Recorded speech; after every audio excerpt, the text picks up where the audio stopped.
Pulivendula Vontimitta ZPTC by ఎలక్షన్లో దాడులు దౌర్జన్యంతో నిస్సిగ్గుగా రిగ్గింగ్ చేసి ఇప్పుడు ఏదో ఘనకార్యం చేసినట్లుగా చంద్రబాబు ప్రభుత్వం డప్పు కొట్టుకుంటోందని మండిపడ్డారు వైఎస్ఆర్సీపీ నేతలు. చంద్రబాబుకు తోడు ఆయన ఎల్లో మీడియా తప్పుడు కథనాలను వండి వారుస్తోందని ఫైర్ అయ్యారు. ఎల్లో మీడియా తప్పుడు కథనాలపై ఎంపీ వైఎస్ అవినాష్ రెడ్డి ఆగ్రహం వ్యక్తం చేశారు. పులివెందుల్లో దొంగ ఓటింగ్ జరిగిందని ప్రజలందరికీ తెలుసన్నారు. రిగ్గింగ్ జరిగితే ఉత్కంఠకు తెర ఎలా అవుతుందని ఎల్లో మీడియా నిలదీశారు. తప్పుడు రాతలతో ప్రజలను నమ్మించాలని ప్రయత్నిస్తున్నారని మండిపడ్డారు. దొంగ ఓటింగ్ జరిగిందన్న విషయం పులివెందుల మండల ఓటర్లకు లేక ఇంత వైఎస్ఆర్ కడప జిల్లాకు సంబంధించిన ప్రజలకు మాత్రమే తెలుసు. రాష్ట్రంలోని మిగతా జిల్లాల వాళ్లకు తెలియదు కదా. మన ఎల్లో మీడియాను అడ్డం పెట్టుకొని రాష్ట్రమంతా ఏదో నిజంగానే ఓటింగ్ జరిగింది, ఆ ఓటింగ్లో తెలుగుదేశం పార్టీ గెలిచింది అని చెప్పి మభ్యపెట్టచ్చు అని చెప్పి ఈ మాదిరి రాతలు రాయడము ఎంత అనైతికమని చెప్పి నేను తెలియజేస్తా ఉన్నాను. కూటమి కుట్రలతో జరిగిన ఎన్నికలతో ఏపీ చరిత్రలో ఆగస్టు 12ను ఓ బ్లాక్ డేగా మారిందన్నారు శాసనమండలి ప్రతిపక్ష నేత బొత్స సత్యనారాయణ.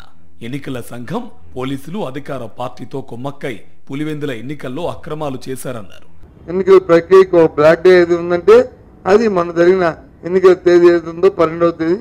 అది ఇలాంటి దౌర్జన్యం జరుగుతారు నువ్వు ఇంత దిగజారిపోద్ది ఈ తెలుగుదేశం పార్టీ చంద్రబాబు నాయుడు ఐడియాలజీ ఇంత దిగజారిపోతుందని ఎప్పుడు మేము అనుకోలేదు. ట్యాంపరింగ్ కాదు, దౌర్జన్యం. అరాచకం చేసి మేమే గెలిచామని టీడీపీ సిగ్గు లేకుండా చెప్పుకుంటుందన్నారు మాజీ మంత్రి పేర్ని నాని. ఈ విజయాన్ని టీడీపీ కార్యకర్తలే నమ్మడం లేదన్నారు. ఇక రాష్ట్ర ప్రజలు ఎలా నమ్ముతారని వైఎస్ఆర్సీపీ నేత పేర్ని నాని ప్రశ్నించారు.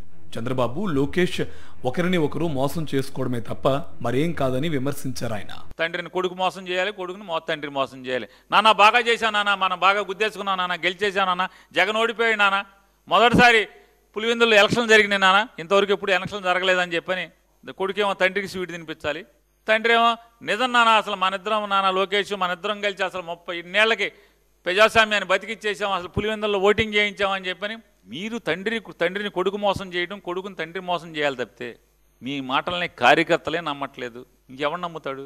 చంద్రబాబు ప్రజలకు సరైన పాలన అందించకుండా ప్రజాస్వామ్యాన్ని ఖూనీ చేయడమే పనిగా పెట్టుకున్నారని ఫైర్ అయ్యారు.